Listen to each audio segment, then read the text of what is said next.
Գյուրջան Կասկադ, հասանելի բնակարաններ 65 ամիս մարման ժամկետով։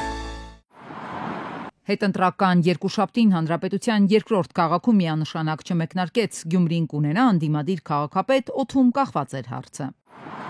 46680 մարդ է գնացել ընտրության 3, թեև նախորդի համեմատ այս ընտրությունների մասնակցության ցուցանիշը ավելի մեծ է, բայց 6 կուսակցությունից եւ 3 դաշինքից ոչ մեկը միանձնյա իշխանություն կազմելու 50+1-ի շեմը չհաղթահարեց։ Վերջին թվերով քաղաքացիական պայմանագիր կուսակցության տեխնացու Սարիկ Մինասյանը ձայների ավելի քան 37%-ն է ստացել։ Հայաստանի կոմունիստական կուսակցության տեխնացու նախկին քաղաքապետ Վարդան Ղուկասյանը 21%-ը։ Ձայներով երրորդ տեղում մեր քաղաքը դաշինքի տեխնացու ազգային ժողովի պատգամավոր Մարտուն Գրիգորյանն է ավելի քան 15%։ Իմ հզոր համայնք կուսակցության տեխնացու Ռուբեն Մխիթարյանին բաժին է հասել ձայների մոտ 9%, իսկ Մայր Հայաստան դաշինքի տեխնացու Կարեն Սիմոնյանին քվեարկել են ընտրողների ավելի քան 6%։ Քաղաքացիական պայմանագրի հետ համագործակցությունը այս 4 ուժերը բացառել էին նախընտրական շրջանում։ Հետընտրական առավոտյան Իմ հզոր համայնքն ու Մայր Հայաստանը հայտարարեցին պատրաստ են գործակցել ամենաշատ ձայները ստացած ընդդիմադիր ուժի տեխնացու Վարդան Ղուկասյանի հետ։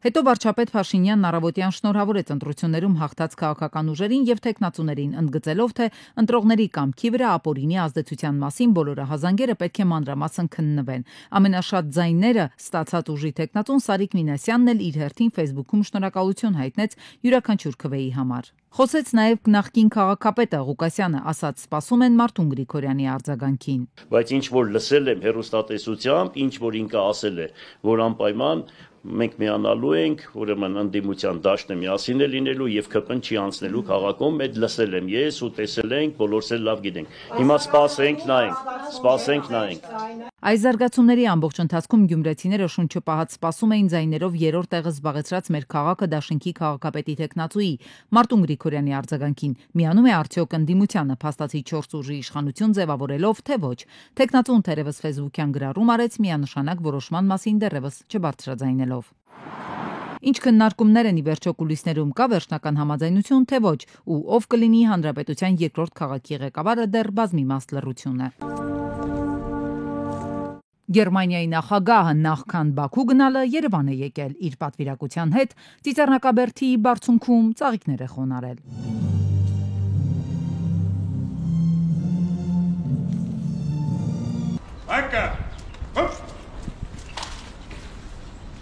Հետո պաշտոնական ընդունելություն նախագահականում առանձնազրույց ու օնլայնված կազմով հանդիպում։ Օրակարգում տարբեր հարցեր են։ Համաձայնագրերի ստորագրում, ֆինանսական, նաև Երևանի ու Լայպցիգի միջև մշակութային տարի անցկացնելու վերաբերյալ։ Հայտարարության ժամին արդեն Գերմանիայի նախագահ Ֆրանկ Վալտեր Շտայնմայերը անդրադարձավ հայ-ադրբեջանական խաղաղության փաստաթղթին։ Ասաց, կա խաղաղության համաձայնագիր, պետք է անել վերջին քայլերը խաղաղություն հաստատելու համար։ Շեշտեց, Հայաստանը վերջին շաբաթների ընթացքում շատ կառուցողական մոտեցում է դրսևորել այս հարցում։ Խաղաղության համաձայնագրի ստորագրմանը, վավերացմանը եւ իրագործմանն այժմ այլևս ոչինչ չի խանգարում։ Այդ առումով Հայաստանը որոշումներ է կայացրել, որոնք հանգեցրել են խաղաղության համաձայնագրի հնարավոր դառնալուն եւ այժմ ադրբեջանական կողմը պետք է դադարի թերահավատ լինել։ Մարդիկ այս տարածաշրջանում սպասում են երկարամյա հակամարտության ավարտին եւ տնտեսական զարգացումն էլ կախված կլինի քաղաքական զարգացումներից։ Կարող ենք ասել, որ Հայաստանի համար հեշտ չի եղել հանգուցալուծման հասցնել այս հարցը։ Շատ երկրներ կարող են օրինակ վերցնել։ Գերմանական լրատվամիջոցի լրագրողն է երկու նախագահներից հետաքրքրվում, ինչ հիմք ունի լավատեսությունը, երբ վերապահում կա Բաքվի ձգտումների նկատմամբ, վստահության պակաս։ Չնայած Հայաստանը անընդհատ ասում է, պատրաստ է այդ փաստաթուղթը ստորագրել, բայց Բաքուն ոչ միայն չի արձագանքում, այլ նաև չի հրաժարվում պահանջներից։ Նախագահ Խաչատուրյանն ասում է, ամեն դեպքում հավատարիմ ենք խաղաղության օրակարգին։ Այն դժվարությունները, որոնք կան եւ կլինեն, մենք գտնում ենք, որ դրանք հաղթահարելի են եւ ցանկացած հարց կարելի է բանակցային սեղանի շուրջ լուծել։ Պատերազմի ժամանակը ավարտվել է, հակամարտության ժամանակը ավարտվել է։ Հարավային Կովկասը մեր տարածաշրջանը այլևս այդ ռեսուրսները չունեն նոր պատերազմելու։ Լավատեսությունը, գիտեք, հիմնվում է իրատեսության վրա։ Մենք իրատեսենք եւ եւ անում ենք քայլեր, որոնք ոչ թե հեռացնում են մեր մոտեցումները, այլ ընդհակառակը մոտեցնում են իրար։ Մինչև Բաքուն սպասում է սահմանից երրորդ երկրի ներկայացուցիչներից հրաժարվել եւ հայկական կողմն էլ արդեն համաձայնել է ու այդ զիջմանը գնացել, Գերմանիայի նախագահը Երևանում կարևորում է դիտորդների ներկայությունը սահմանին, ընդգծելով, թե նրանք հավելյալ ապահովության երաշխիք են։ Եվ դա շատ տպավորիչ ու քաջալերող է, երբ սահմանում բնակվողները արտահայտվում են, թե ինչ դեր ունի Եվրամիության քաղաքացիական դիտորդական առաքելությունը։ Առաքելության ներկայությունը լրացուցիչ ապահովության զգացում է ստեղծում եւ վաղը շնորհակալություն կհայտնեմ առաքելության անդամներին։ Վարչապետ Նիկոլ Փաշինյանի հետ հանդիպում է ունեցել Շտայնմայերը, հետո Ադրբեջանի նախագահ Ալիևի հետ կնստի առանձնազրույցի։ Հավանաբար Բաքվում էլ խաղաղության պայմանագիրը անհապաղ ստորագրելու կոչեր կհնչեն։ Ռուսաստանի եւ Հայաստանի միջև ագրոարդյունաբերական ապրանքների շրջանառությունը 2024-ին աճել է 16.2%-ով։ Ինչպես ասել է ռուս-հայկական գործարար խորհրդի նիստում Ռուսաստանի Դաշնության տնտեսական զարգացման փոխնախարար Դմիտրի Վոլվաչը, ռուսական արտադրանքի արտահանումը Հայաստան աճել է 9.7%-ով, ներմուծումը 21.8%-ով։ Ռուսաստանը շարունակում է մնալ Հայաստանի հիմնական գործընկեր երկիրը գյուղատնտեսական արտադրանքի ներմուծման կառուցվածքում, ընդգծել է փոխնախարարը։ Իրանի եւ Ադրբեջանի նախագահներ Մասուդ Փեզեշքյանն ու Իլհամ Ալիևը հաղորդազրույց են ունեցել։ Զրույցի ընթացքում գոհունակություն է արտահայտվել երկու երկրների միջև բարձր մակարդակի փոխայցելությունների դինամիկայի կապակցությամբ, քննարկվել է միջկառավարական հանձնաժողովի գործունեությունը։ Կողմերը մտքեր են փոխանակել նաեւ տնտեսության, առևտրի, տրանսպորտի, էներգետիկայի եւ այլ ոլորտներում երկկողմ համագործակցության զարգացման հեռանկարների շուրջ։ Իսրայելի արտաքին գործերի նախարար Գեդեոն Սաարը X-ի միկրոբլոգում անդրադարձել է ի պաշտպանություն Ստամբուլի ընդդիմադիր քաղաքապետ Էքրեմ Իմամօղլուի Թուրքիայում տեղի ունեցող բողոքի ակցիաներին եւ ցույցերին։ Նա մասնավորապես նշել է, որ բոլորը տեսնում են, որ Թուրքիայի նախագահ Ռեջեփ Թայիփ Էրդողանը ինչպես վարվեց Պիկաչուի հետ։ Նա գրառման մեջ մասնավորապես նշել է, բոլորը տեսան նրա իրական դեմքը։ Բռնապետ Էրդողանը բացահայտեց իր հակասեմական դեմքը, ինչպես ակնհայտ երևում է այս օրերին Էրդողանը վտանգավոր է եւ տարածաշրջանի եւ իր ժողովրդի համար։ Հուսանք, որ ՆԱՏՕ-ի դաշինք երկրները դա կհասկանան հնարավորինս շուտ։ Ֆրանսիայի նախագահ Մակրոնը հեռախոսազրույց է ունեցել Իսրայելի վարչապետ Բենյամին Նեթանյահուի հետ, որի ընթացքում նա կոչ է արել վերադառնալ հրադադարին Գազայում։ Այս մասին Մակրոնը գրել է X-ում։ Ֆրանսիայի նախագահն ընդգծել է, որ Ֆրանսիայի համար առաջնահերթություն են բոլոր պատանների ազատ արձակումը եւ Իսրայելի անվտանգությունը։ Ես Իսրայելի վարչապետին կոչ եմ արել դադարեցնել հարձակումները Գազայի վրա եւ վերադառնալ հրադադարի ռեժիմին, որը Համասը պետք է ընդունի։ Ես ընդգծել եմ, որ մարդասիրական օգնությունը պետք է անհապաղ վերսկսվի, ասել է նա։ 2024 թվականին աշխարհում առնվազն 8938 ներգաղթյալ է զոհվել, փորձելով հասնել այլ երկրներ։ Ինչպես նշում է Միգրացիայի միջազգային կազմակերպությունը, իր զեկույցում սա մեկ տարվա ընթացքում մահացության ամենաբարձր ցուցանիշն է, 2024 թվականը դարձնելով ամենամահաբեր տարին ներգաղթյալների համար։ Միևնույն ժամանակ կազմակերպության փորձագետները կարծում են, որ այդ թվերը վերջնական չեն եւ ներգաղթյալների մահերի եւ անհետացման իրական թիվը ամենայն հավանականությամբ շատ ավելի մեծ է։ Արցախցիները մարտի 31-ին բողոքի ակցիա են իրականացրել Հայաստանի աշխատանքի եւ սոցիալական հարցերի նախարարության առջեւ։ Ակցիան կազմակերպել էր Արցախցիների իրավունքների պաշտպանության խորհուրդը։ Ավելի վաղ Արցախի նախկին պետնախարար Արտակ Բեգլարյանը նշել էր, որ միջոցառման ժամանակ ներկայացվելու են արցախցիներին վերաբերող սոցիալական բնույթի ծրագրերի վերաբերյալ մտահոգությունները եւ հնարավոր լուծումները։ Ծննդավայրը Ադրբեջան։ Արցախից բռնի տեղահանվածների անձնագրում է ամրագրվում, ահազանգում են։ Հայաստանի քաղաքացու նոր անձնագիր են ստացել ու նոր անձնագրում կարդացել, փաստորեն Ադրբեջանում են ծնվել։ Գրառումներ եւս եղել են, որ պարզապես իրենց ինչպես ցանկանում, այնպես են գրում, նշանակություն չունի։ Բռնի տեղահանված մեր հայրենակիցները պնդում են, որ նախկինում իրենց նույն Հայաստանի քաղաքացու անձնագրերում ծննդավայրը նշված է եղել օրինակ Լղիմ, Լեռնային Ղարաբաղի ինքնավար մարզ կամ ասենք Ստեփանակերտ։ Միգրացիա եւ քաղաքացիության ծառայությունից պարզաբանում են, կարգ կանոնին համապատասխան են գործում։ Կառավարության համապատասխան որոշում կա։ Քաղաքացու անձնագրում որպես ծննդավայր նշվում է այն երկիրը, որն ամրագրված է նրա կողմից ներկայացվող հիմք փաստաթղթում։ Լեռնային Ղարաբաղի անձանց դեպքում ծննդյան վկայականում։ Այնուամենայնիվ կառույցից վստահեցնում են, որ յուրաքանչյուր քաղաքացի իրավունք ունի դիմել լիազոր մարմին։ Անձնագրում նշելու ծննդյան վկայականում առկա աշխարհագրական մեկ այլ միավոր։ Արցախցիները սակայն պնդում են, այս դեպքում էլ խնդիրների են բախվել։ Կան մարդիկ, ովքեր ասում են, որ մեզ ինչև անձնագիր տալը, այնտեղ հարցրել են ձեր նախկին բնակության վայրը գրենք, թե գրենք օրինակ Ադրբեջան, այսինքն նախապես հարցում անում են։ Բայց նաև բողոքներ կան, որ հարցրել են այնտեղ որ մեկը պետք է նշվի, նշել էր իր կոնկրետ ծննդավայրը Արցախի, կգրեք Հադրութ։ Բայց արդյունքում երբ անձնագիրը ստացել է, այնտեղ նշված էր Ադրբեջան։ Նախորդ տարվա վերջնական տվյալներով ի դեպ Արցախից Հայաստան բռնատեղահանված 100,000-ից ավելի մեր հայրենակիցներից միայն մոտ 5,500-ն է ստացել Հայաստանի քաղաքացիություն։ Վերջին ամիսներին սակայն դիմումների նկատելի աճ կա, ինչը պաշտոնյաները առավելապես պայմանավորում են բնակապահովման պետական ծրագրից օգտվելու հանգամանքով, որի համար Հայաստանի քաղաքացիությունը պարտադիր է։ Հանրային ներդրումային ծրագրերով քննարկման փուլում է 250 նոր էլեկտրական ավտոբուսների ձեռքբերման գործընթացը։ Քննարկվում է նաև 2 դեպոների վերակառուցման ու արդիականացման հարցը։ Այս պահին մինչև 250 18 մետրանոց էլեկտրական ավտոբուսների գնումը, 2 դեպոների վերակառուցումն ու արդիականացումը, մինչև 230 հեկտար քաղաքային այգու կառուցումը, խոսքը գնում է Դալմայի այգիների մասին։ Մինչև 230 հեկտար քաղաքային այգի կկառուցվի Դալմայի այգիներ կոչված հատվածում։ Օղակաձև զբոսայգու 4-րդ հատվածը վերակառուցելու նպատակով տարածքում գերակաշահ ճանաչելու որոշման մասին նախագիծն արդեն մեկ անգամ քննարկվել է կառավարությունում։ Մենք մի հատ էլ ինչ-որ հարց ունեինք, որ կապված էր դատախազության հետ։ Հա, որովհետև այնտեղ մի գույք կա, որը ապօրինի գույքի բռնագանձման ընթացակարգով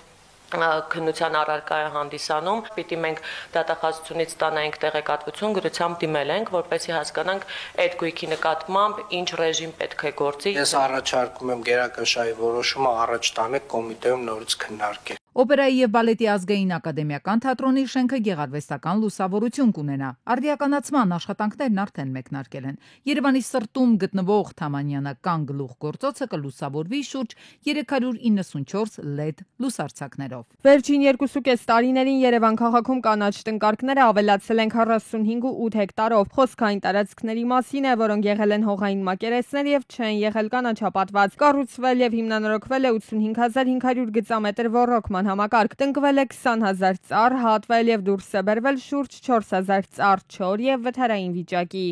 Երևան քաղաքում իրականացվել է խնամքի եւ սանիտարական էդի աշխատանքներ, 42,000-ից ավել ծառ 2.5 տարվա ընթացքում ենթարկվել է սանիտարական էդի։ Եվ միևնույն ժամանակ Երևանը ամեն սեզոնին պատվել է ծաղկանոցներով, ինչպես նաև Երևան քաղաքում տնկվել է շուրջ 220,000 ուրեմն թփատեսակներ։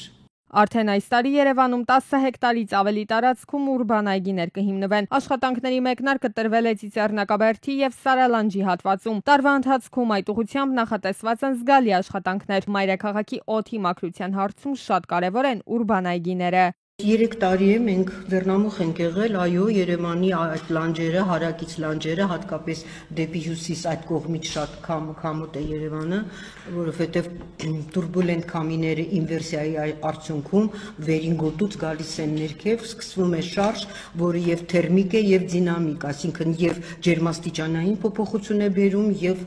տարբեր փոթորկային շարժումներ։ Միակ ճանապարհը ուրբան անտառների ստեղծումն է։ Ամեն բույս ունի իր ֆունկցիոնալ նշանակությունը եւ հիգիենիկ ստանդարտներով շատ խիստ կանոնակարգված է, թե ինչ բույսեր ընտրել, երբ փողոց են կանաչապատում մայրուղի, անտառ, պուրակ կամ օրինակ մանկապարտեզի այգի։ Այն բնապահպանական խնդիրները, որոնց առջև կանգնած է այսօր Երևանը, պարզապես անընդունելի են դարձնում ծառահատումներ կատարելը։ Անգամ միջազգային փորձագետներն են հարցադրումներ անում, թե ինչպես կարելի է նման բաներ անել։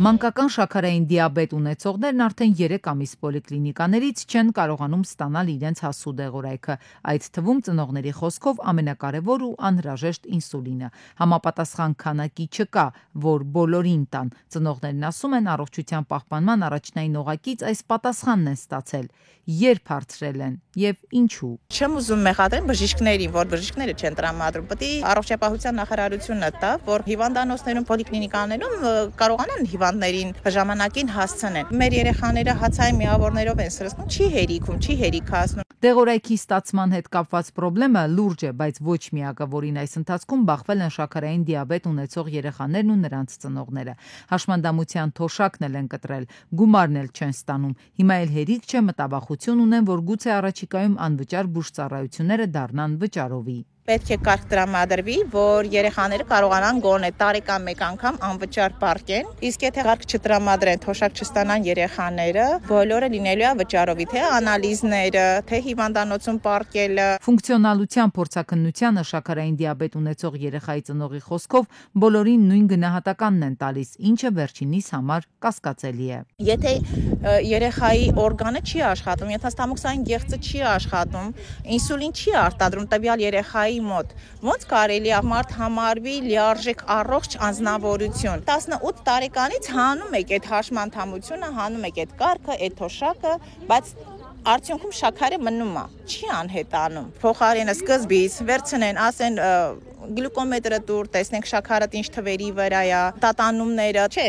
աթոռը դնում են մեջտեղ, երեխային նստեցնում են 5, 6, 7, ասում են նստի վերկաց։ Ծնողներն իրենց բողոքն առողջապահության նախարարություն են հասցրել, հանդիպել նախարարի հետ։ Առաջին հանդիպումից ասել են, թե տպավորված չեն, իրենց խնդիրներն ասում են ըստ էության չեն լուծվել։ Ակնկալում են, որ նորից կհավաքվեն կառավարության տանը, իսկ գերատեսչությունից փոխանցում են, որ խնդիրների հաղթահարման համար համապատասխան ծրագրեր կմշակեն։ Մարտի 29-ին Երևան Մեղրիեմ երկու միջպետական ճանապարհի Վեդու կամրջի հարևանությամբ բախվել են Զիլն ու Կամազը։ Կողաշրջման հետևանքով Զիլի վրա բարձված ավազը թափվել է։ 1 հոգի տեղում մահացել է, 2 հոգի տեղափոխվել է Վեդու բժշկական կենտրոն։ Վիրավորին առաջին օգնության են հասել քաղաքացիները, փրկարար ծառայության Վեդի Երշեջ փրկարարական ջոկատի փրկարարները։ Ժամանել են ոստիկանության պարեկային ծառայության Արարատի մարզի գումարտակի 2-րդ վաշտի պարեկները։ Վայրը ժամանել նաև քրեական ոստիկանության գլխավոր վարչության Արարատի մարզային քրեական վարչության պետը Սարիբեկ Ռուստամյանը եւ համայնքային ոստիկանության գլխավոր վարչության Վեդի բաժնի պետ Ֆիլիպ Ստեփանյանը։ Մարտի 30-ին հարավարևմտյան թաղամասից դեպի Սիլիկյան թաղամաս տանող ճանապարհահատվածում բախվել են Chevrolet Malibu-ն եւ էլեկտրական հեծանիվը։ Դրանից հետո Peugeot-ն բախվել է հեծանիվին, վերջինը կողաշրջվել է Chevrolet-ի վարորդը մեկ այլ քաղաքացու հետ հեծանվորդին ծայրահեղծանր տեղափոխել են Արմենիա բժշկական կենտրոն։ Օպերատիվորեն ժամանել են ոստիկանության պարեկային ծառայության Երևան քաղաքի գնդի 2-րդ գումարտակի 3-րդ վաշտի պարեկները։ Chevrolet-ի ու Peugeot-ի վարորդները եղել են սթափ։ Ավտոմեքենան բախումը եղել է կայանված ավտոմեքենայից մի քանի մետր վերև, իսկ մոպեդը նշված ավտոմեքենայից մի քանի մետր ներքև։ Մարտի 30-ին Մղջյան գյուղի Ստեփան Շահումյան փողոցի տներից մեկի ավտոտնակում կայանված օփելում հրդեհ է բռնկվել։ Սկզբում կրակի տարածման դեմ պայքարել են գյուղացիները, ապա ժամանած Արտաշատի Հրշեջ փրկարարական ջոկատի հրշեջները մարել են այն։ Օպերատիվ են գործել ոստիկանության պարեկային ծառայության Արարատի մարզի գումարտակի առաջին վաշտի առաջին դասակի պարեկները։ Օփելը վերածվել է մոխրակույտի։ Մարտի 29-ին սպանություն է տեղի ունեցել Կոտայքի մարզում։ Դեպքի վայրը Չարենցավանի ռեստորանային համալիրներից մեկի տարածքն էր։ 4 հոգու Պորշկայանով եւ ջիպով տեղափոխել են Չարենցավան բժշկական կենտրոն։ Նրանցից մեկը 21-ամյա Ռուբիկ Խանոյանը մահացած է եղել։ Իսկ վիրավորները 20-ամյա Գորման Ուչարյանը, 21-ամյա Ստյոպա Իսկանդարյանը եւ 21-ամյա Ռաֆիկ Մարգարյանը հետո ռեանիմոբիլներով տեղափոխվել են Միքայելյան վիրաբուժական ինստիտուտ։ Պարզվել է նաեւ, որ կա եւս մեկ վիրավոր, նրա ինքնությունն էլ պարզվում է։ Հիվանդանոց է ժամանել քրեական ոստիկանության գլխավոր վարչության պետի տեղակալ Վահե Մուշեղյանը, Կոտայքի մարզային քրեական վարչության պետ Արթուր Զաքարյանը։ Ռեստորանի հարևանությամբ գտնվող կաներ գոտում հայտնաբերվել են գլխարկ, ակնոց, բանալի։ Տեղում էին ոստիկանության պարեկային ծառայության Կոտայքի մարզի գումարտակի առաջին վաշտի պարեկները։ Իսկ նշված ավտոմեքենաները ըստ օպերատիվ տեղեկությունների կապ չունեն դեպքի հետ, պարզապես մարդիկ նկատել են վիրավորներին եւ օգնել ու տեղափոխել են։ Եվ հենց այդ քաղաքացիների շնորհիվ է, որ երեքի կյանքը հնարավոր է փրկել։ Դեպքի փաստով Չարենցավանի քննչական բաժնում նախաձեռնվել է քրեական վարույթ։